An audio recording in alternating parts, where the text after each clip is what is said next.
नमस्कार किसान मित्रों, मैं गजेंद्र आज फिर एक नई वीडियो लेकर आपके सामने। आप देख रहे होंगे कि मैं एक नींबू के बगीचे में आया हुआ हूँ और उस बगीचे में नींबू काफ़ी संख्या में लगे हुए हैं।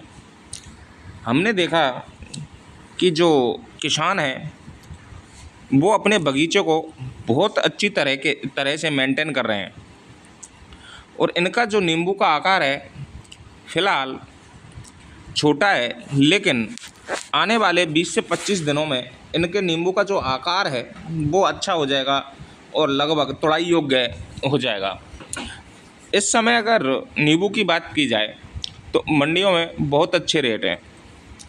किसान भाइयों, ये जो हमारे किसान हैं इनके द्वारा जो सूखी टहनियाँ होती हैं उनको नहीं काटा गया है। आप देख रहे होंगे कि मैं देख रहा हूँ कि इस बगीचे में प्रत्येक पौधे में थोड़ी बहुत सूखी हुई डालियाँ हैं। तो किसान भाइयों, सबसे पहले समझने वाली बात ये है कि ये जो सूखी टहनियाँ हैं इनसे नुकसान क्या है बगीचों में। ये जो डालियाँ सूखी हुई होती हैं ये किसी रोग या फिर किसी न्यूट्रिशंस या फिर छाया जो होती है, छाँव में दबने के बाद ये सूख जाती हैं। तो इनको काटना बहुत ही अति आवश्यक होता है, क्योंकि जो रोगग्रसित डालियाँ होती हैं वो धीरे धीरे पूरे पौधे की ओर बढ़ती हुई जाती हैं। क्योंकि जो रोगग्रसित डालियाँ होती हैं उनकी डालियों के अंदर एक खोखलापन होता है। खोखलापन होने पर जब कोई भी इंसेक्ट इनके अंदर प्रवेश कर जाता है तो उसके बाद वो धीरे धीरे हमारे स्टेम की ओर बढ़ता है। जब स्टेम की ओर जाएगा तो आखिरकार वो जड़ों में पहुंच जाता है और जड़ों में पहुंचने के बाद हमारी जो फसल है उसको बहुत ज़्यादा नुकसान पहुंचाता है। इनका जो नींबू का आकार है आप देख पा रहे होंगे हमारी वीडियो के माध्यम से, बहुत ही अच्छा साफ़ सुथरा है। इनके बगीचे में जो रोगों की संख्या है वो बहुत ही कम है। नींबू में मुख्यतः एक रोग जो आता है वो सिट्रस कैंकर, बहुत ही खतरनाक रोग होता है। वो फलों पे तो आता ही आता है, साथ ही डालियों पर, पत्तों पर, और मानो ऐसा लगता है जैसे नींबू का जो फल होता है उस पे दाने दाने से उभर के आ जाते हैं, देखने में भी अच्छा नहीं लगता। ये जो हमारे किसान हैं ये लगभग 15 से 20 सालों से बगीचों का मेंटेनेंस कर रहे हैं, लेकिन सबसे पहले मैं उनसे यही अनुरोध करना चाहूँगा कि उनका जो बगीचा है उसमें जो सूखी डालियाँ हैं उनको काट के बगीचों से बाहर निकाल दें और जहाँ संभव हो सके तो उनको डिस्ट्रॉय कर दें। अभी आप देख रहे होंगे कि ये जो पौधा है ये मूल तने से अलग करके बनाया हुआ पौधा है। दूसरा, ये जो हमारे किसान जोगेंद्र जी हैं इनके बगीचे में लगभग 250 से 300 पौधे हैं। लगभग 1 एकड़ क्षेत्र को इन्होंने बगीचों के द्वारा घेरा हुआ है।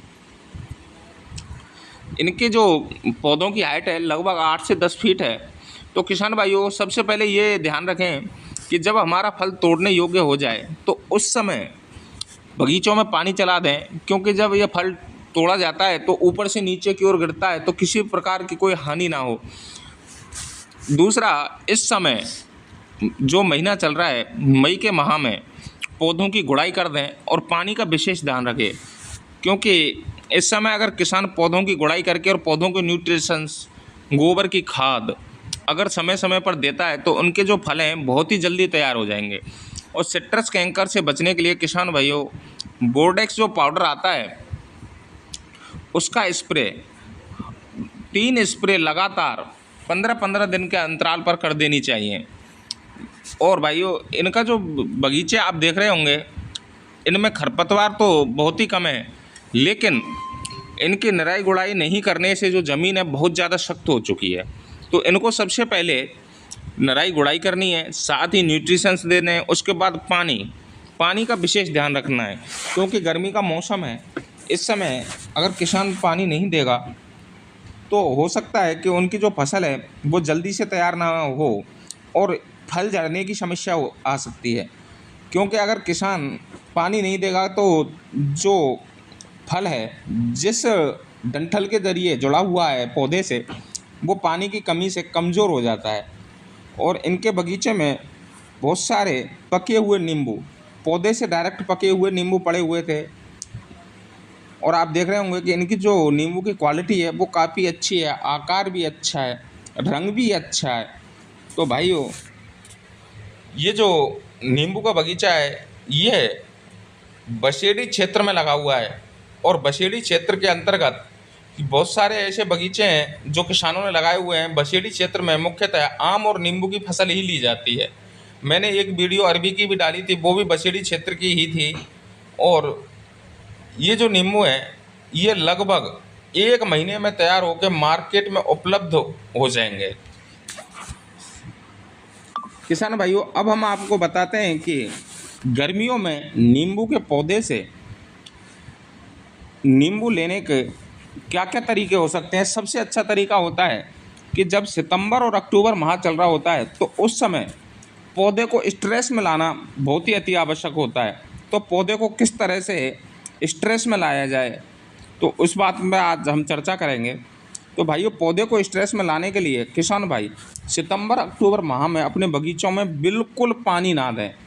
आप देखेंगे कि ऐसा लग रहा होगा कि जैसे कोई पेड़ सूखा हुआ है, पत्ते झड़ेंगे, लेकिन किसान भाइयों ये कोई टेंशन वाली बात नहीं होती। क्योंकि जब पौधा स्ट्रेस में आता है तो उसके बाद जब हम निराई गुड़ाई करके और उसको पूरी तरह से गोबर की खाद और स्प्रे जब देते हैं तो पौधा एकदम से जब ग्रोथ पे आता है तो उस समय उसमें फ्लावरिंग भी आएगी। दूसरा, पौधा स्ट्रेस से बाहर निकल के आएगा, तो साथ ही पौधे की रंगत भी अलग होगी। तो किसान भाइयों, इस तरह से अगर किसान चाहे तो गर्मी के मौसम में भी बगीचों से आराम से उत्पादन ले सकता है। ये प्रति पौधे अगर बात की जाए तो लगभग 50 से 60 केजी फल प्राप्त करते हैं। इस समय मार्केट के जो भाव हैं वो लगभग 100 से 150 रुपये केजी के हैं। किसान भाइयों, ये जो हमारे किसान हैं इन्होंने अपने बगीचों में कुछ एक्स्ट्रा पौधों के रूप में बबूल वगैरह खड़े किए हुए हैं।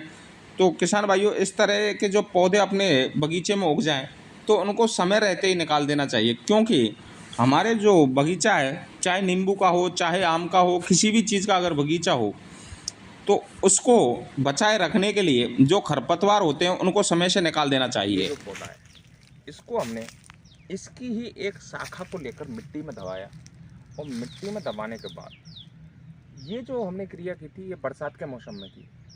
और जो ये हिस्सा था इसको थोड़ा सा छील दिया।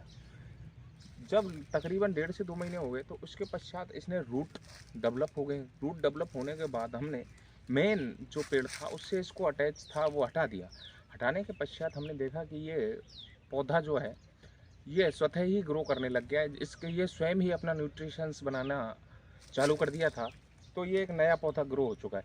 क्योंकि इसमें हमने देखा कि उस समय इस पौधे में बीमारियां आई हुई थी। आप देख रहे होंगे ये शाखा पूरी रोग ग्रसित है। इस वजह से हमने नया जो पौधा है वो ट्रांसप्लांट किया। ये जो नींबू के बगीचे होते हैं उनमें इस प्रकार से नए पौधे बनाने की टेक्निक बहुत ही अच्छी है।